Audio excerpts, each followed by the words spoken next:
한 소리를 크게 하겠습니다. 계시록 3장 20절. 준비 다 됐습니까? 예, 한 목소리를 크게 시작. 볼지어다 내가 문 밖에서 두드리노니 누구든지 내 음성을 듣고 문을 열면 내가 그에게로 들어가 더불어 먹고 그는 나와 더불어 먹으리라. 아멘.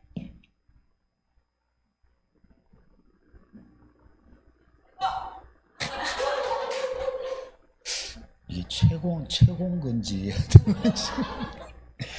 놀랍습니다. 이 구역이 크게 부흥하여 1구역을 능가하는 은혜가 있기를 바랍니다.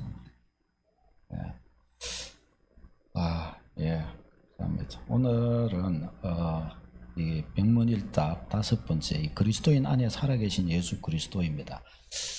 이 부분이 참 너무 큰 신비고 너무나 놀라운 은혜인데 여러분에게 이것이 큰 가르침이 되고 축복이 되기를 바랍니다.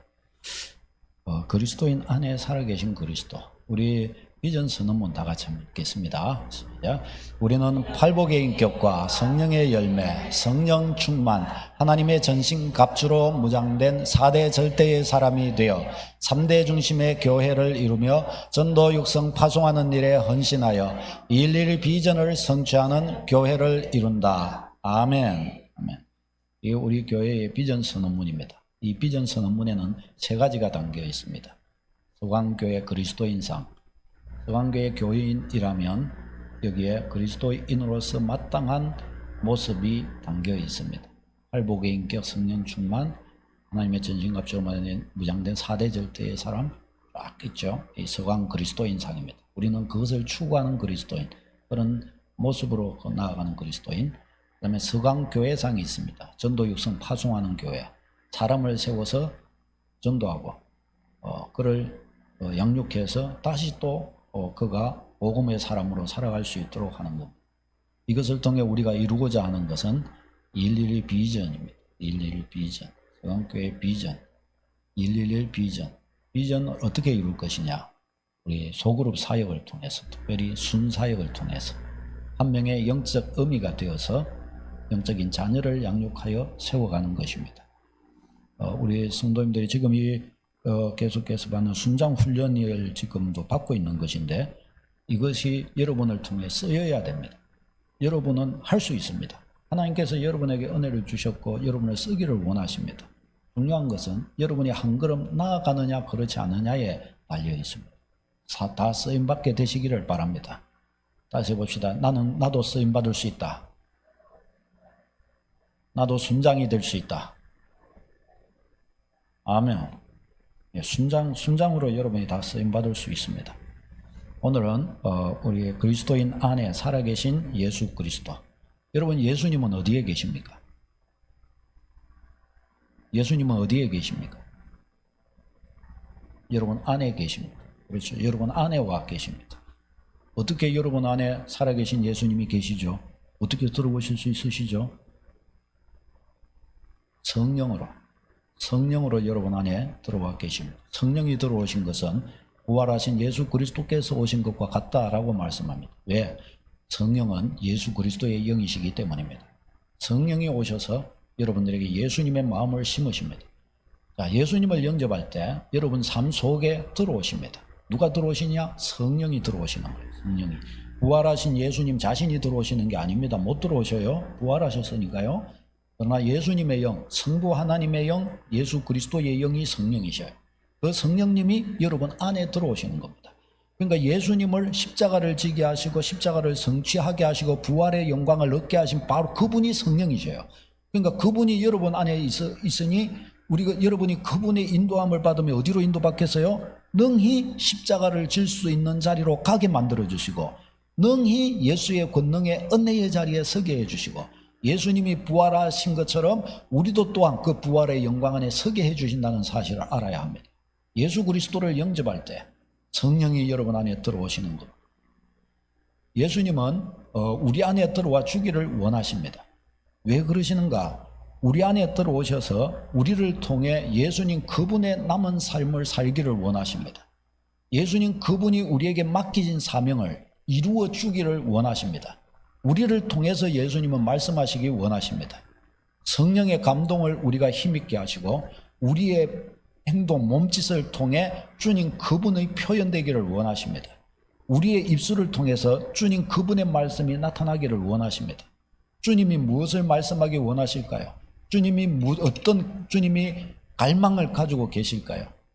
주님은 주님의 교회에 일원된 여러분 한 분 한 분들을 통해 주님은 자기를 나타내기를 원하십니다. 여러분의 입술을 통해서 주님 그분이 나타나기를 원하십니다. 그럼 한번 생각해 보십시다. 내가 지금까지 살아온 나의 생활, 내 입술을 통해서 나왔던 것, 나의 제스처와 나의 행실을 통해서 나타났던 것, 이게 내가 나를 나타낸 것인가 아니면 나의 주님이 나타난 것인가? 내가 퍼센테이지로 따졌을 때 내가 나타난 거하고 주님이 나타난 거하고 퍼센테이지가 어느 정도 될까요? 여러분 이거 굉장히 중요한 부분입니다.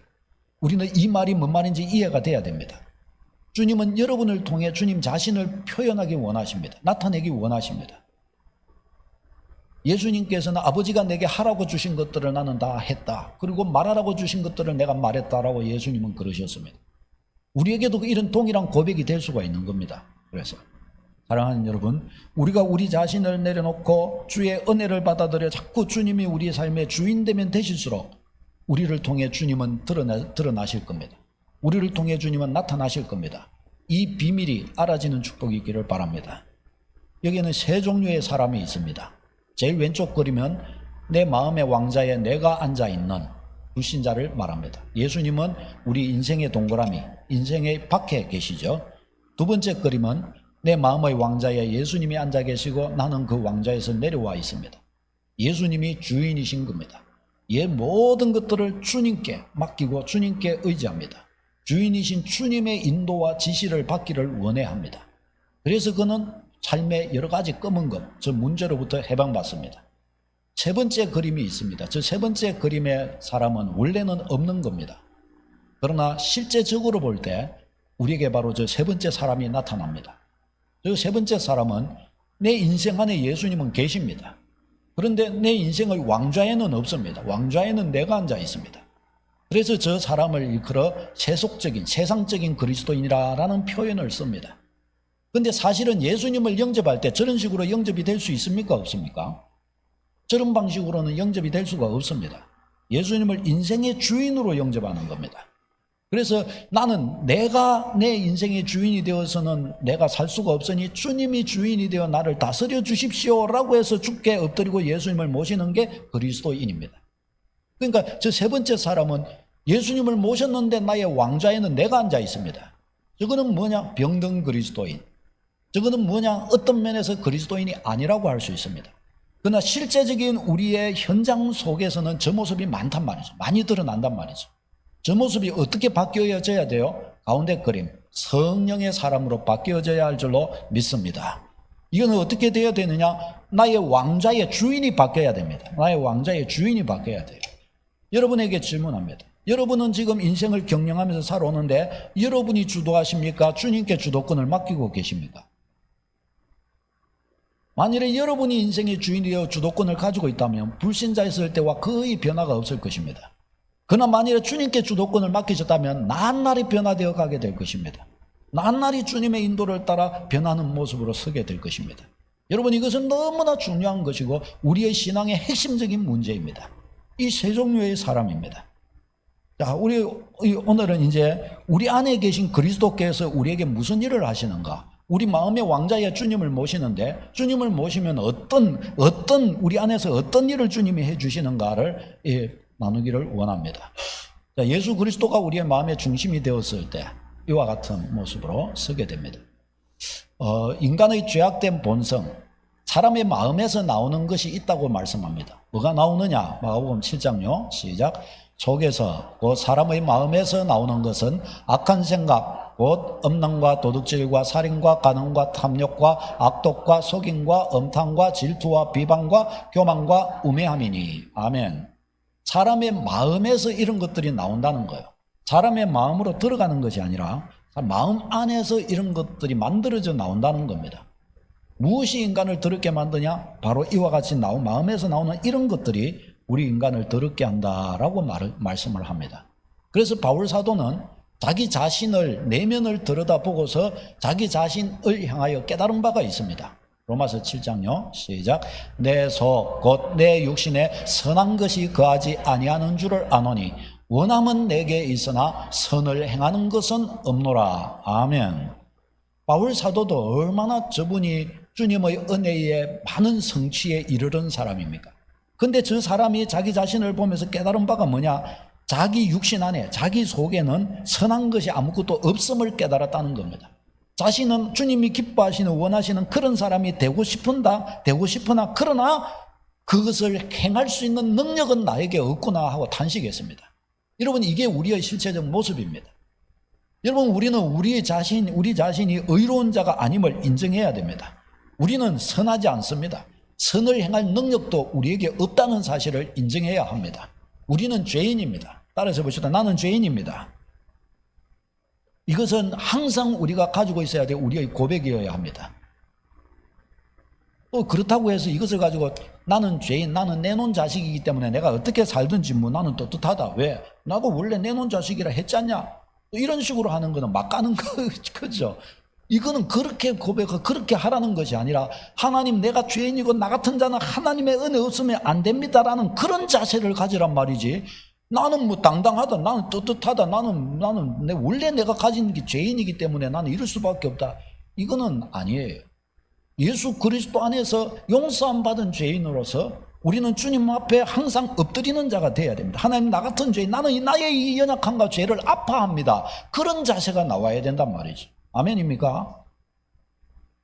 크게 아멘 해봅시다. 아멘. 네, 우리는 우리의 죄, 우리의 약함을 아파하는 자가 되어야 합니다. 인간의 본성은 악하고 선을 행할 수 없기 때문에 인간 스스로 하나님이 원하시는 삶을 살 수 없습니다. 그래서 어떻게 해요? 그래서 예수 그리스도 안에 거해야 하는 겁니다. 예수 그리스도께서 우리 안에서 주님 그분의 삶을 사셔야 가능한 것입니다. 그 예수님이 우리 안에 들어오셔야 되는 것입니다. 두 번째, 우리 안에 계신 예수 그리스도입니다. 왜 주님이 우리 안에 계시다고 말할 수가 있느냐?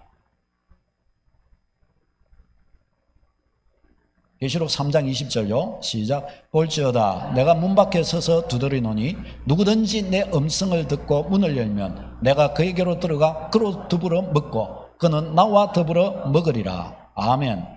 주님이 마음의 문 밖에 서서 우리 마음을 두드리신다는 겁니다. 주님의 그 갈급해 하심을 듣고 내 마음을 주님께로 열면 주님이 우리 안에 들어오셔서 우리와 더불어 먹겠다 그러셨어요. 지금 뭐냐? 우리와 사귐이 있으시겠다는 것입니다. 사귀어 주신다는 것입니다. 무엇으로요? 성령으로 우리 안에 오셔서 우리의 내면과 사귀어 주신다는 겁니다. 성령이 우리의 내면에 오셔서 어떻게 우리와 사귀어 주시냐? 진리의 성령이 오셔서 이 그리스도인 안에 거하여 주신다는 겁니다. 그리스도 안에, 아니 그리스도인 안에. 요한복음 14장 읽겠습니다. 시작. 내가 아버지께 구하겠으니 그가 또 다른 보혜사를 너희에게 주사 영원토록 너희와 함께 있게 하리니. 아멘. 영원토록 너희와 함께 있게 하리라고 그러셨어요. 다른 보혜사 누구예요? 성령 하나님. 성령님을 우리에게 보내시겠다 하셨고 사도행전 2장의 오순절날 성령께서 과연 이 땅 가운데로 임하셨고 믿는 자 안에 내주하셨습니다. 이걸 분명히 가르쳐 주셨어요. 그래서 이제 우리 믿는 사람 안에 성령이 내주하여 계십니다. 여러분 안에 성령이 내주하여 계십니다. 성령이 오셨습니다. 이 성령님은 어떻게 하시느냐? 성령께서 오셔서 우리에게 영원히 함께 하시면서 주님 그분의 일을 우리에게 가르쳐 주시는 분이라고 말씀하셨습니다. 결코 성령은 우리를 버리거나 떠나지 않으신다고 말씀하셨습니다. 히브리서 13장요. 시작. 그가 친히 말씀하시기를 내가 과연 너희를 버리지 아니하고 너희를 떠나지 아니하리라 하셨느니라. 아멘. 그래서 한 번 믿는 자는 다시 영접하나 그럴 필요가 없다는 거예요. 왜? 믿는 자를 결코 떠나시는 일이 없기 때문입니다. 그러나 처음 누군가 예수님을 믿는다고 할 때 그 사람에게는 자꾸 예수님을 믿는다고 고백하도록 시켜야 됩니다. 왜 그럴까요? 까먹기 때문에 그렇습니다.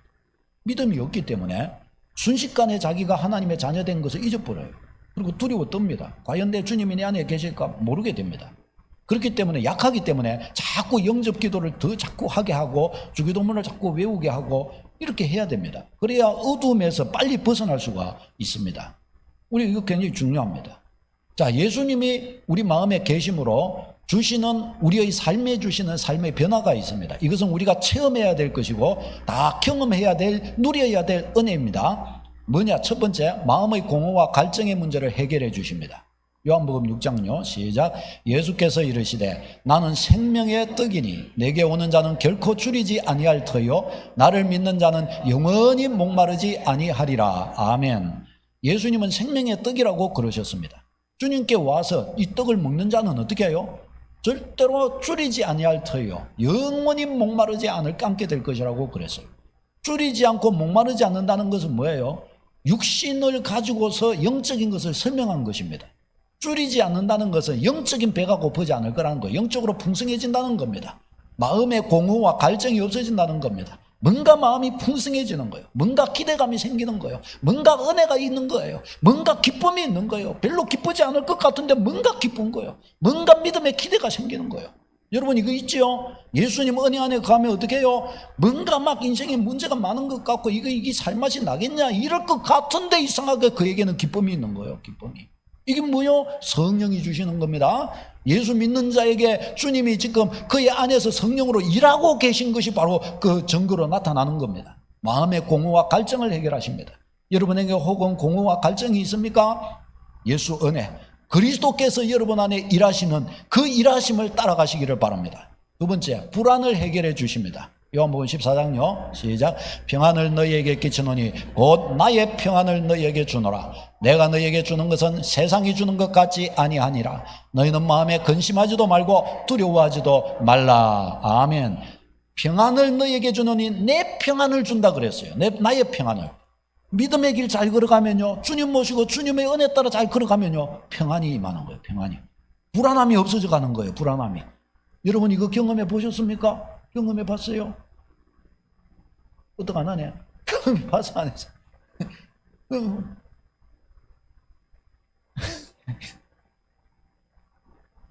이 평안이 여러분 안에서 수그러지거나 사라지거나 보이지 않게 되면 안 돼요. 이것이 여러분을 강권적으로 주장하는 자리에 항상 서도 그 상태를 유지하도록 해야 됩니다. 그 상태를 유지하기 위해서 기도해야 되고 말씀 봐야 되고 경건한 믿음의 생활을 해야 되는 거예요. 주님을 가까이 해야 되는 겁니다. 이런 것들이 나에게서 없어지는 것을 볼 때 아이고야 나보고 주님 정신 차리라 그러시는구나. 그래서 그렇게 써야 되는 겁니다. 불안의 문제가 해결받는 거예요. 예수 이름으로. 세 번째, 근심을 해결해 주십니다. 요한복음 15장요 시작.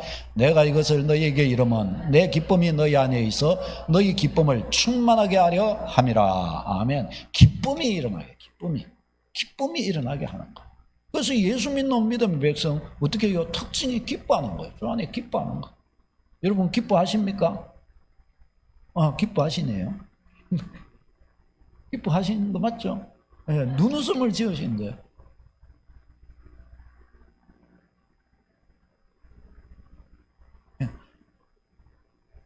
주 안에 기쁨이 생기는 거예요. 기쁨이. 이걸 신비라 그러죠. 신비. 이 신비를 잊어버리지 말고 여러분이 누림과 더불어서 이것이 없는 삶에 찌들리고 인생에 찌들리고 불안에 찌들리고 근심과 염려에 찌들리고 무거운 짐 지는 분 있잖아요. 그에게 이 이야기를 해줘야 되는 겁니다. 예수님 만나면 이 문제 해결받는다. 아니 진짜 그런 게 있나? 정말이다. 그분이 살아계시기 때문에 그분이 네 안에서 일하시면 그 문제가 해결받는다. 그래서 그분은 주님이시야. 그래서 그분은 구원자이시야. 이야기를 해주는 겁니다. 여러분 이게 우리가 웃으면서 이 말씀을 들어도 이거는 삶의 실제라는 사실을 잊지 마시기를 바랍니다. 염려와 불안과 근심과 두려움이 있습니까? 성경 보고 주님 가까이 하시기를 바랍니다. 이 문제를 해결받는 거예요. 이 문제를. 네 번째, 무능함에서 벗어납니다. 빌립보서 4장 13절 시작. 내게 능력 주시는 자 안에서 내가 모든 것을 할 수 있느니라. 아멘. 여기서 모든 것을 할 수 있다라니까 이것은 자신이 무엇이든지 다 할 수 있다. 이건 그 말을 하는 게 아닙니다. 그 의미가 아닙니다. 이것은 어떤 어려운 상황 속에서도 견디고 극복할 수 있는 힘을 주님이 주신다는 것입니다. 주님이 주셔서 능히 이기게 해 주신다는 거예요.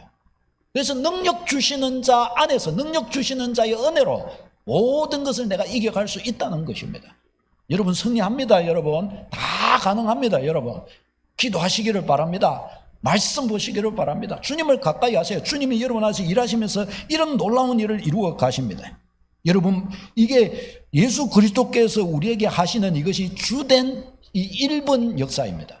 그러니까 예수 믿으면 뭐 외형적으로 뭐가 막 대단해지니 부자 되니 성공하니 뭐 이런 종류의 문제가 아니라 근본적으로 내적인 변화, 이것이 강조되어야 돼요. 이것이 중요합니다. 불신자도 외형적인 것은 휘황찬란한 건 많아요.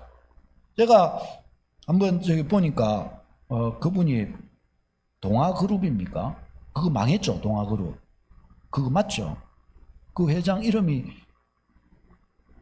뭐 있잖아요. 그분 망했는데 그분 인터뷰하는 걸 제가 봤어요. 망하고 나서 이제 얼마 안 된 전에 했는데 그 인터뷰 된 내용을 그분이 그러는 거예요. 뭐 어떤 면에서 그분은 최고의 과도를 달리던 사람이잖아요. 그래서 정치계에서 잘못 보여가지고 이제 퇴출당한 케이스라고 그렇게 하는데, 근데 그분은 막 아주 세계에 유수한 아주 모범이 된 아주 진취적인 그런 일들을 하고 막 기업을 일구고 막 이렇게 했는데 한순간에 그분은 무너져 버렸어요. 그 무너진 그 상태에서 그분이 이야기를 하더라고요. 그리 가만히 보고 인생은 지나놓고 보니까 정말 아침 안개와 같이 눈앞에 선하면서도 잡을 수 없는 싹 지나가 버린 아무것도 아니라는 것을 보게 된다면서 그렇게 이야기를 하더라고요. 그래서 이 인터뷰 하시는 분이 인생의 최고의 과도를 그렇게 달리고 있을 때 회장님 소리를 들으면 그 과도를 달릴 때 그 기분은 도대체 어떤 기분입니까? 그렇게 묻더라고요. 자기는 경험해 보지 않았으니까. 그러니까 그분이 그런 거예요. 그거 그렇게 좋은 거 아닙니다. 그러더라고요. 그것도 짐을 많이 지는 일이라는 거예요. 그게 오히려 어떤 면에서 자기가 그거 물은 다음에 그 뒤에 어느 때가 제일 좋았던 때입니까? 그러니까 처음 시작했을 때 자기가 막 처음에 일어나기 위해서 막 온갖 것을 막 애를 쓰고 했던 처음에 자기하고 맞는 몇몇 사람과 함께 이제 기업을 일구 가기 위해서 이게 처음 해 나갈 때 그때 그렇게 막 밤잠을 안 자면서 그렇게 막 무언가를 이루어 보기 위해서 애써갈 때 지나놓고 보니까 그때가 제일 좋았던 때였습니다. 그렇게 이야기하더라고요. 그때보다 예수님 믿을 때가 제일 좋은 줄로 믿습니다. 예수님을 안 믿으니까 그때를 모르고 있는 것입니다. 예수 그리스도 안에 있는 이 복락, 마음의 공허와 갈증의 문제를 해결하고 불안의 문제, 근심의 문제, 내 무능함의 문제를 해결받는 이 은혜, 주님 안에서 모든 것이 가한 이 은혜들, 우리 주의 백성들이 이 은혜 안에 거하는 법을 터득하고 이 은혜를 자꾸 배워야 될 줄로 믿습니다. 이걸 배워가야 돼요. 이걸. 그래야 믿음의 능력이 되는 것 아니겠습니까? 사랑하는 여러분, 예수 그리스도 안에서 이 일이 일어납니다. 이와 같은 일이 일어나니까 어떻게 해요? 영혼부터 회복되기 시작하는 거예요. 영혼부터 새로워지고 영혼이 바뀌고 새로워지니까 살아 일어나니까 어떻게 해요? 인생이 살아 일어나는 겁니다. 이게 신앙입니다. 이 안에서 하나님이 살아계신 것을 알게 되고 이 안에서 과연 구원이 존재한다는 것, 이런 이와 같은 것에서 벗어나는 것을 통해서 과연 천국이 있다는 것을 알게 되는 겁니다. 천국은 어떤 곳이냐? 이런 문제가 해결되면 알게 되는 거예요. 이런 문제가 해결되어져 가보면 천국이 있구나. 그걸 알게 되는 것입니다. 이 얼마나 놀라운 신비입니까? 이것을 바로 주님을 알지 못하는 그 사람에게 알려주는 겁니다. 이것을 그 사람에게 가르쳐 주는 겁니다. 우리가 지금 이번에 그리스도인 안에 살아계신 예수 그리스도 이 과를 보잖아요. 주님을 알지 못하는 분에게 이런 부분들을 하나하나 우리가 나누어 가면요, 이야기할 내용들이 너무 많아요. 어떻게 신앙생활을 해야 되며 진짜 이런 주님을 만날 수 있는지, 진짜 내 인생에도 이와 같은 일이 일어날 수 있는지, 너무너무 놀라운 일이잖아요. 바로 이 일이 일어나는 것이에요. 이 일이. 이 축복 딱 붙들고 정말 이 백문일답을 잘 사용해서 순장의 삶을 사는 그 은혜를 살 수 있도록 주님이 인도해 주시기를 축원합니다.